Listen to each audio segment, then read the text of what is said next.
საქართველოს წარდგენა მინდა შრი-ლანკაში, რომ კიდევ გავაღრმავოთ ეს ურთიერთობა. აი 2025 წლის გეგმაში ვფიქრობ, რომ ქართული ფუდ ფესტივალი და ღვინის ფესტივალი იქნებ შეძლო და შრი-ლანკაში ჩაატაროთ. ეს რა შედეგს გამოიღებთ და როგორ წარმოგიდგენიათ ამის ორგანიზება?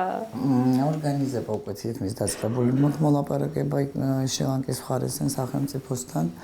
შეიძლება იყოს ერთკვირიანი საქართველოს დღეები, ამაში შეიძლება იყოს ჩართული რაგბი ჩვენი, რომელიც ასევე მეგობარი შრი-ლანკის რაგბის მათ შორის მემორანდუმია გაფორმებული და ეს კავშირი ჩვენ უკვე გაგვაჩნია, ჩართული იქნებიან მეღვინეები, ჩართული იქნება ტურიზმი, ვფიქრობ, რომ საინტერესო შეიძლება იგეგმება, ეხლა ეს პროცესია და როგორია ინტერესი ორივე მხარის მხრიდან, როგორც ადგილ ჩვენი ქვეყნის მხარე ტურიზმის ადმინისტრაცია, რამდენ არიან ამ პროცესში ჩართულები, რამდენ დაინტერესებთ შრი-ლანკა? დაწყებული გვაქვს მოლაპარაკება ორივე მხარესთან, უბრალოდ არა ვარ შეჯერებული, როდის იქნება ეს თარიღები და ამაზე შედეგად ემთხვეოდა ორივე ქვეყანაში არჩევნები, თორემ გეგმავდით ოქტომბერ-ნოემბერში, ამიტომ გადავადდა და შემდეგი თარიღი იქნება შეთანხმებული.